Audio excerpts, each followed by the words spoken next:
Écoutez, on va reprendre une bonne habitude que j'avais avant l'été. Ça va être une fois par semaine. Alors, je ne sais pas encore si c'est le lundi ou le vendredi. Donc, il faut que vous me disiez ce que vous préférez. Alors, attendez, puisque j'ai deux, trois trucs à régler. Voilà. Donc, n'hésitez pas à me dire, est-ce que vous préférez lundi 17h ou vendredi 17h? Bonjour Véronique, bonsoir Philippe, bonsoir. Alors, il y a un truc que j'aime bien, c'est que vous me mettiez où vous êtes là, maintenant, dans quelle ville ou dans quel pays. C'est toujours un truc, je suis coiffé n'importe comment ce soir. Laetitia qui est en train d'écouter un de mes podcasts, mais ça c'est une super idée. On va parler de podcast aussi. Donc l'idée, ce que je faisais avant l'été, c'était de prendre vos commentaires, certains de vos commentaires, une dizaine pour être précis, sur un de mes articles que je publie soit sur mon blog, soit sur LinkedIn, et de le commenter justement. Donc cette semaine, je vais commenter le plaidoyer sur le télétravail. Alors, comme je viens de reprendre, je m'aperçois que c'est pas forcément... voilà, c'est celui-là. Hop. Je ne sais pas si vous voyez à l'écran, voilà, c'est ça, le plaidoyer pour le télétravail. Donc ça, c'était un article que j'ai publié sur LinkedIn il y a 2 semaines. République centrafricaine, salut, la Grande Motte, Roquebrune, Tunisie, Metz. On voyage, c'est ça qui est bien avec ça. Maroc, salut les Marocains, salut Versailles. Oh Peggy, salut Peggy. Donc n'hésitez pas à mettre d'où vous venez pour commencer.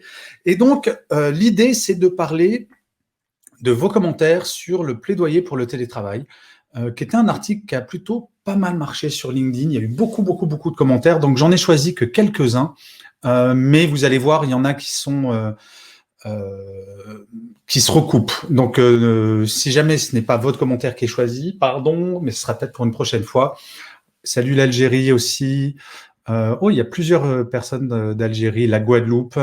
Voilà, je vais pas lire toutes les destinations, mais en tout cas, ça me fait très plaisir que vous soyez si nombreux en fin d'après-midi. J'aimerais savoir, alors juste, je reposerai la question à la fin de ce webinaire qui va durer peu de temps, un peu moins d'une demi-heure. Est-ce que vous préférez lundi à 17h30 ou vendredi à 17h30 ou une autre heure si vous le souhaitez? Alors, on va commencer. Donc cet article, je l'ai écrit parce qu'il y a beaucoup de débats sur le télétravail en ce moment, avec bien entendu le confinement, mais on pensait en septembre qu'on allait revenir à une forme de normalité et on s'aperçoit que la normalité, il n'y en a pas. On garde une partie de télétravail, certains sont encore 100% en télétravail. D'ailleurs, vous, est-ce que vous êtes en 100% télétravail, pas du tout de télétravail? Dites-le moi en commentaire que... alors, il faut que vous sachiez que tous vos commentaires, je vais les lire après. Je ne peux pas les regarder en direct parce que sinon, ça va faire trop... genre, je suis en train de lire. C'est un peu compliqué. Mais par contre, je les lis toujours après. Le premier commentaire, c'est un commentaire de Céline Thomas qui disait « Si certains managers n'ont pas confiance en leur équipe, que ce soit en télétravail ou pas, ils auront tendance à fliquer. Le manque de confiance en ses collaborateurs est avant tout un manque de confiance en soi et en ses capacités. » Alors c'est vrai, la confiance est quelque chose d'absolument central et souvent, les managers qui n'ont pas confiance en eux-mêmes vont faire ce qu'on appelle du micro-management.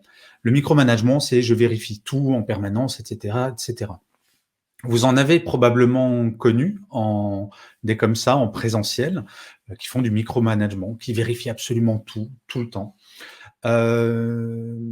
Et en fait, le télétravail n'a pas fait disparaître cela. Je vais vous raconter une anecdote hallucinante.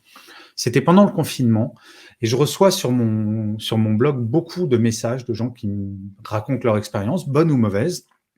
Et là, en l'occurrence, c'était une personne dont le manager exigeait que toute l'équipe se connecte en visio de 8h30 du matin à 18h30 non-stop. Je ne sais pas si vous réalisez. C'était Big Brother réinventé. C'était un truc incroyable parce que... Et ce manager, alors oui, parce que bien entendu, quand on fait ce genre de choses en tant que manager, on trouve une bonne explication. Et son explication, c'était de dire, mais écoutez, les amis, si toute l'équipe est connectée en permanence, qu'on peut se voir toute la journée, c'est un petit peu comme si on était au bureau. Alors, je ne doute pas que ça soit parti d'un bon sentiment, mais au final, son équipe l'a extrêmement mal vécu. Donc, effectivement, la confiance, que ce soit en présentiel ou en distanciel, c'est assez central. Alors, un commentaire de Valérie Vochtovier. Alors, désolé, parfois, je risque d'écorcher les noms, donc pardon Valérie par avance.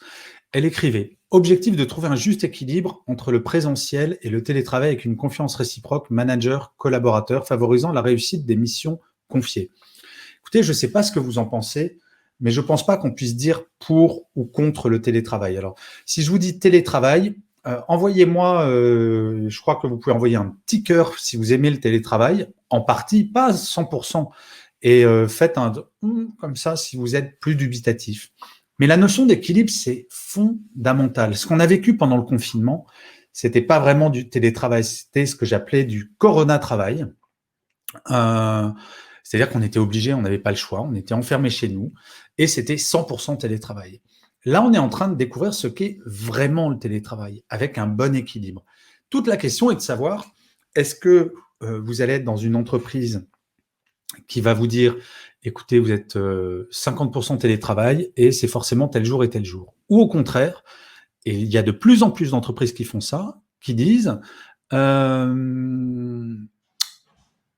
excusez-moi, parfois je regarde les commentaires et oh, c'est Julien Marin.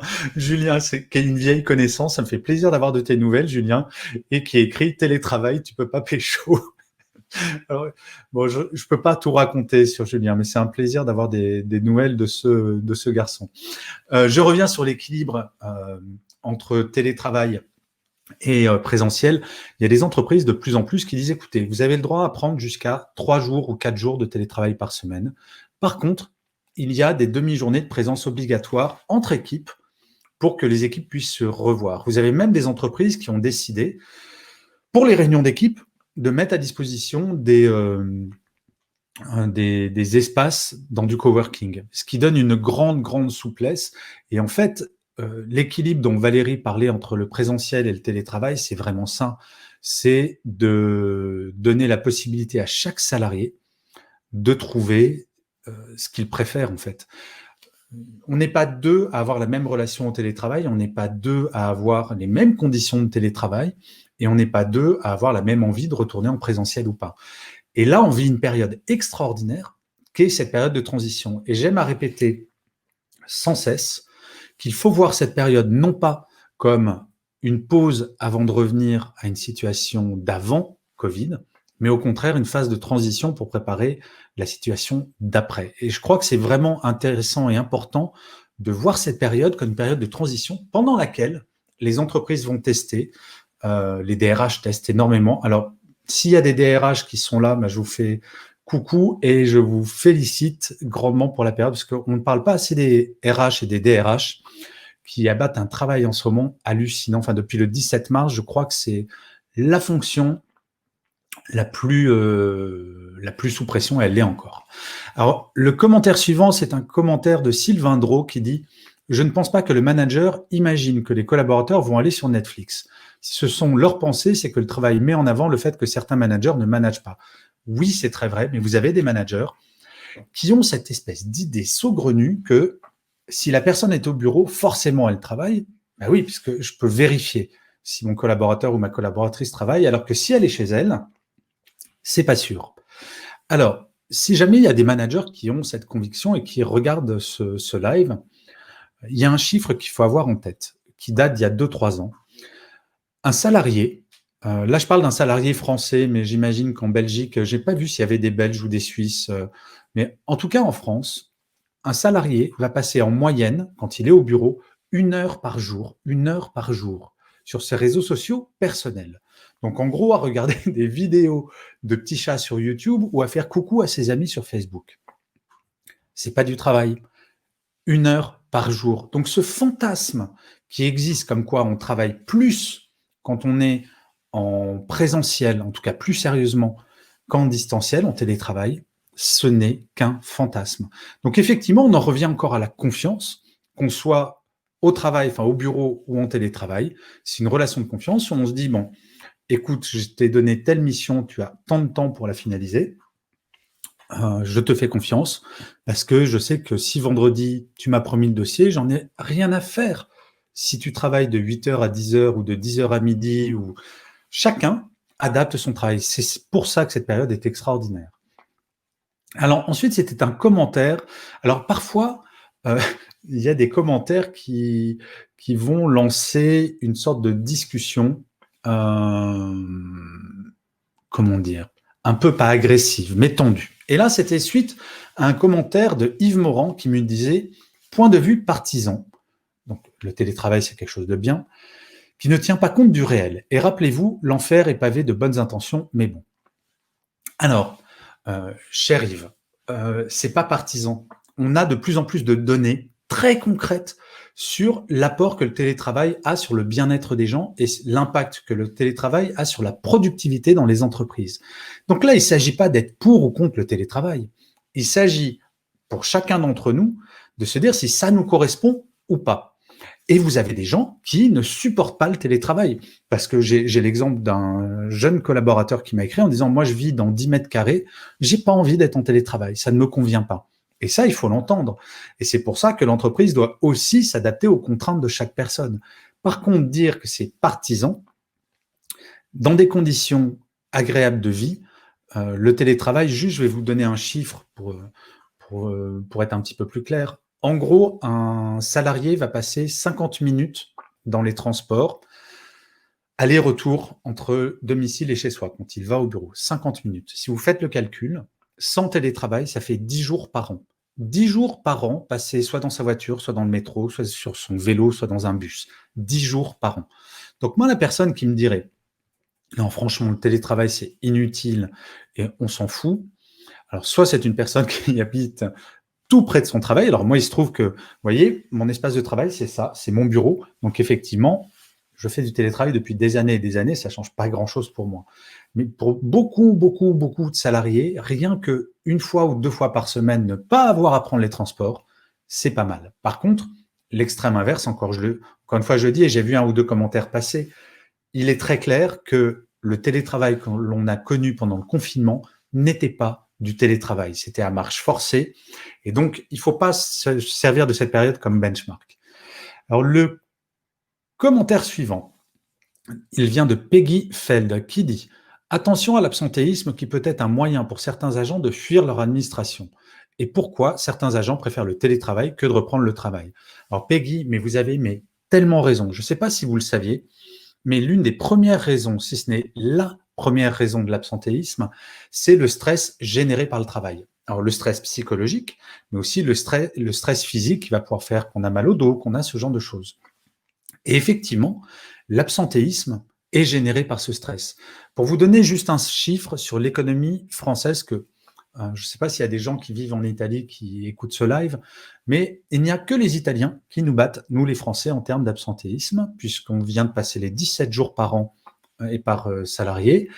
Nous sommes numéro 2 et l'Italie est numéro 1. Et ce chiffre augmente d'année en année. Et on constate qu'effectivement, l'absentéisme est un indicateur du bien-être au travail des salariés. Plus l'absentéisme augmente dans une entreprise, plus il faut agir sur le bien-être pour faire en sorte que cet absentéisme baisse. Le commentaire suivant vient de Eric Gex-Collet, ou Gex-Collet, pardon Eric. Tout à fait d'accord Gaël, le sujet n'est pas présentiel versus distanciel, le sujet est comment se voir mieux si on se voit moins. Alors j'ai choisi ce commentaire parce que j'adore cette expression. Comment se voir mieux si on se voit moins? En fait, toute la question est là. Parfois, et je ne sais pas si c'est votre cas, si c'est votre cas, faites un petit cœur pour dire que c'est le cas. On passe beaucoup trop de temps en visio quand on est en télétravail. Il n'y a plus d'ordre du jour. Il y a 1 heure de début de visio, mais pas vraiment d'heure de fin. Donc on va passer, ça se trouve, 1h15, 1h30 en visio. Et bien entendu, il n'y aura pas de compte-rendu. On s'aperçoit que le nombre de réunions a augmenté avec les visios. Parce qu'il y a cette sorte d'angoisse de ne pas être au courant, puis on se dit « Oh, c'est sympa, on voit quelqu'un, j'aime bien le contact ». Et se voir moins, c'est effectivement, comme le dit Eric, essayer de se voir mieux. Ce qui veut dire préparer mieux les réunions quand on est en présentiel, c'est-à-dire une bonne réunion, c'est 30 minutes, c'est un ordre du jour, c'est un compte-rendu, ce genre de choses. Et en visio, essayez de garder ce réflexe-là. Ne pas faire de visio à 13 heures. Est-ce que vous en avez eu des visios, genre vous êtes avec le petit dernier en train de lui donner à manger, votre boss ou votre collègue veut faire une visio à 13 heures ou à 13h30. Il faut faire très attention à ça. Le télétravail, ce n'est pas le travail 24/24 chez soi. Donc c'est pour ça il y a 2-3 choses qu'il va falloir caler, mais c'est en train de se faire et qui fera que le télétravail ne sera pas une contrainte, mais au contraire vraiment un plus par rapport à votre bien-être. Le commentaire suivant, c'est Valérie Pasquier-Kramer qui l'a fait. Le télétravail choisi, préparé, pensé avec un management par la confiance est une bonne chose, bien sûr, mais dans ce domaine-là, comme dans d'autres, existe-t-il des vérités absolues? Alors, au risque d'être un peu péremptoire, oui, il existe des vérités absolues. Mais pas une vérité absolue, comme je le disais un petit peu plus haut, où on pourrait affirmer le télétravail, c'est génial pour tout le monde. Non, ce n'est pas vrai. La vérité absolue, c'est que donner la possibilité à chaque salarié de faire la quantité de télétravail qu'il souhaite à l'intérieur d'un cadre, tout en sachant que ce cadre, idéalement, imaginons que le Covid disparaisse, et puis il va disparaître un jour quand même, enfin j'espère. Parce que j'en ai un peu marre de cette lumière verte, j'aimerais bien vous revoir en vrai, mais bon, pour l'instant, c'est mieux que rien. L'idée, c'est de dire, donc une fois que le Covid est parti, voilà, le cadre, c'est une journée de présence par semaine, le lundi, pour telle équipe. Le lundi ou le mercredi, peu importe. Pour le reste, les gens qui veulent venir travailler au bureau peuvent venir au bureau. Ceux qui ne le souhaitent pas ne viennent pas, mais par contre, ça suppose une nouvelle organisation, une organisation par objectif. Il va falloir à un moment, et ça, je crois que c'est une des plus belles choses qui arrivent grâce au télétravail, le présentéisme perd de son importance.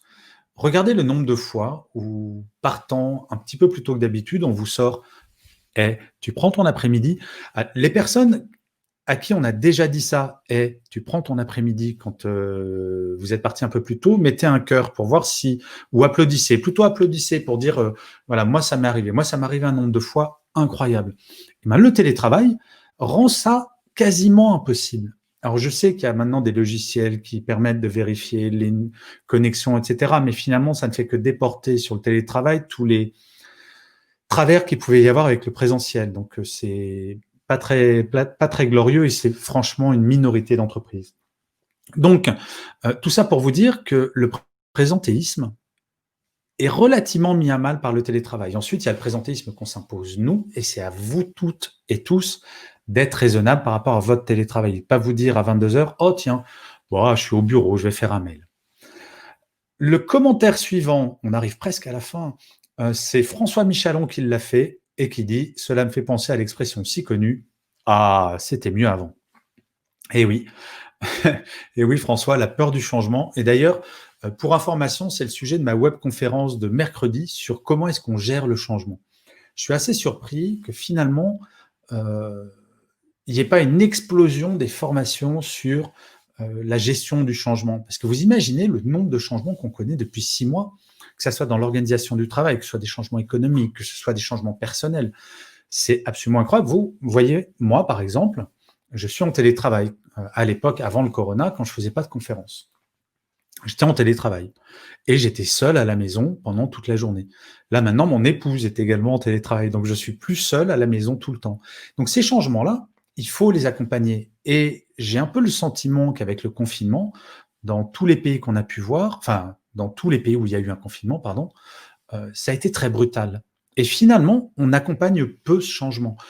Comment est-ce qu'on forme les managers à manager à distance? Comment on forme tout le monde à savoir s'organiser en télétravail? Comment on fait pour ne pas finalement aller vers le burn-out petit à petit? Parce que l'implication des salariés est beaucoup plus forte en télétravail qu'en présentiel. Donc le « Ah, c'était mieux avant », je ne sais pas si vous avez vu, je vous conseille un très très bon livre qui est celui-là, qui est sorti en août, donc c'est le bien-être au travail pour les nuls, où je fais une histoire un petit peu du bien-être au travail depuis le 19e siècle. Et ben, je vous garantis, non, ce n'était pas mieux avant, mais alors très, très, très loin de là. Les personnes qui pensent ça, alors soit elles lisent mon livre, soit elles demandent à leur grand-mère, à leur grand-père, comment c'était le travail il y a 20, 30, 40, 50 ans, 60 ans, et vous allez voir que il n'y a pas photo. Un commentaire de Jean Lény. Étant fabricant, j'ai malgré tout subi pas mal de contraintes par un gros client avec tout son personnel qui était en télétravail, car chacun travaillait dans son coin et personne n'était interlié et chacun envoyait un mail qui contredisait celui du collègue. Ça rejoint un petit peu ce que je disais avant. On a changé radicalement l'organisation du travail. Et bien entendu, quand il y a un changement, il faut accompagner ce changement et faire en sorte, comme le dit Jean, de faire en sorte que les gens, même à distance, se coordonnent. Je ne sais pas si vous avez eu le sentiment dans votre entreprise, donc si ça a été votre sentiment, applaudissez, parfois d'être un peu isolé et parfois de faire une tâche sans véritablement savoir si vous deviez la faire. Tout ça parce qu'il n'y avait pas une bonne coordination. Donc bien entendu, là ça montre à quel point le rôle du management et des managers est absolument central. Mais quand je dis central, c'est ça qui va faire que ce que décrit Jean avec je m'adresse à mon fournisseur, j'ai une personne, il va me dire c'est blanc, j'ai le même fournisseur, une autre personne qui va me dire c'est noir. Très clairement, ça va être l'organisation qui va empêcher ce genre de choses. Et nous arrivons à la dernière question, pas encore à la fin, parce que j'ai enfin pas des surprises, je ne vais pas non plus faire, je vais pas vous mentir, c'est pas une énorme surprise. Le dernier commentaire, il est d'Estelle Baudou, mais j'ai envie de demander pourquoi les employés demandent du télétravail. Un problème d'organisation? Comment assure-t-on le lien social? Par des visios qui ont leurs limites. En fait, Estelle, ce que vous décrivez, c'est du 100% télétravail. Je suis personnellement plutôt opposé au 100% télétravail. D'ailleurs, je vais rappeler un sondage que j'avais fait sur mon site il y a quelques semaines maintenant. En fait, vous avez 98% des gens qui souhaitent conserver du télétravail. Sur ces 98%, il n'y en a que 1% qui souhaitent avoir du 100% télétravail. Le 100% télétravail, c'est vraiment de l'exceptionnel. Vous avez par exemple Facebook qui vient de mettre en ligne pas qui vient, il y a un mois ou deux, des offres de poste pour du 100% télétravail, pour travailler au siège. Enfin, pour le siège social. Mais ce qui veut dire que des gens qui vivent en région vont pouvoir postuler en sachant qu'ils seront au 100% télétravail, mais c'est un choix personnel. Le problème du 100% télétravail, et c'est ce qu'on a vécu pendant le confinement, c'est vraiment le côté imposé. Et pourquoi les gens veulent faire du télétravail? Je vous rappelle, Estelle, comme je le disais tout à l'heure, que 10 jours, un salarié va passer 10 jours en moyenne par an dans les transports en commun. Rien que le fait d'économiser ces jours-là, de faire autre chose. Regardez, ces 50 minutes quotidiens aller-retour. Les jours où vous restez chez vous en télétravail, utilisez ces 50 minutes pour prendre soin de vous, pour faire du sport, pour méditer, pour lire un bouquin, pour vous balader, pour faire des trucs pour vous. Ces 50 minutes-là, on ne les a plus. Et qu'est-ce qu'apporte le télétravail? C'est de lutter contre cette horreur qui s'appelle le métro, boulot, dodo. Alors, on va se diriger doucement vers la fin. Juste pour rappel, mercredi à 17h, donc il y a des webconférences. Donc celle de mercredi prochain, c'est la conduite du changement, donc sur comment est-ce qu'on fait pour faire en sorte que les gens ne subissent pas le changement, mais l'intègrent et en tirent du positif. Celle de dans 9 jours, c'est comment ne plus jamais faire d'erreur dans sa carrière. Donc là, c'est tiré d'un article que j'ai écrit il y a longtemps. J'approfondis, donc ça sera vraiment pour éviter les grosses erreurs dans sa carrière. Donc, je ne sais pas si vous êtes déjà venu à ces webconférences, mais c'est un peu le même ton. C'est, j'allais dire, moins informel. Non, c'est pas vrai. J'essaye de toujours être souriant. Ça, c'est l'article de demain. Si vous êtes abonné à ma newsletter sur gchatelain.com, demain matin au plus tard, 6h30, vous recevrez cet article qui sera publié sur LinkedIn mercredi matin. Mais si vous le voulez en avant-première, dites-moi si le titre d'ailleurs, parce que c'est toujours très dur, vous savez, de trouver un titre à un article. Dites-moi si ça vous plaît, comment rendre hystérique votre boss en 5 leçons. Donc si vous aimez bien, vous mettez un cœur. Si vous trouvez ça pas très clair ou vous aimez pas, vous faites comme ça. Donc ça, c'est demain matin, newsletter. Alors la newsletter, c'est gratuit. Vous allez sur gchatelain.com, vous laissez votre mail et vous allez le recevoir demain matin. Et toutes les semaines, vous aurez les news avec mes nouveaux podcasts, etc., etc. À propos de podcast, ça c'est le podcast Happy Work de ce matin. Je ne sais pas si vous l'avez entendu, mais je suis très content de ce sujet. Il est disponible sur toutes ces plateformes et je me permets de faire un tout petit peu de pub pour Happy Work parce que c'est très, très, très important pour moi que vous vous abonniez sur les plateformes. Si jamais vous aimez bien, si vous me détestez, soyez pas maso. Parce qu'en fait, que ce soit sur Spotify, mais surtout sur Apple Podcast, abonnez-vous sur Apple Podcast, commentez. C'est ça qui fait que Happy Work monte de plus en plus dans les classements. Donc, je suis très content d'être dans le top 10 des podcasts autour du sujet gestion de carrière et ce genre de choses. Donc, si vous voulez me faire plaisir, moi, je vous offre ce podcast, littéralement, puisque les podcasts, c'est gratuit. Abonnez-vous, faites des commentaires, c'est une grande, grande aide pour Bibi ici. Eh bien, écoutez, c'est tout, je crois. Il me reste plus qu'à vous dire au revoir. Ah non, si, il y a une nouvelle qu'il faut que je partage avec vous. Vous savez que les conférences en présentiel sont de plus en plus rares. J'avais une dizaine de conférences planifiées en septembre, elles ont toutes été annulées, bon, Covid oblige. Mais malgré tout, il y en a qui restent. Donc, demain, avec ma camarade Edwige Coupez, avec qui je travaille sur le bien-être au travail, je suis très très content de faire pour la première fois en présentiel avec Edwige une conférence en live autour du bien-être au travail, mais le bien-être personnel. Parce qu'on s'est dit que les deux, on les opposait souvent, qu'il y a beaucoup de littérature sur le bien-être au travail, il y a beaucoup de littérature sur le bien-être personnel, mais finalement, il va falloir arrêter d'être schizophrène entre le bien-être au travail et le bien-être personnel. Et donc voilà, je suis très content. Demain matin, je fais une conférence en présentiel et je suis content comme un gamin de retrouver ce plaisir. Parce que comme je vous le disais, le petit point vert là, je sais qu'il y a plein de monde et c'est super chouette.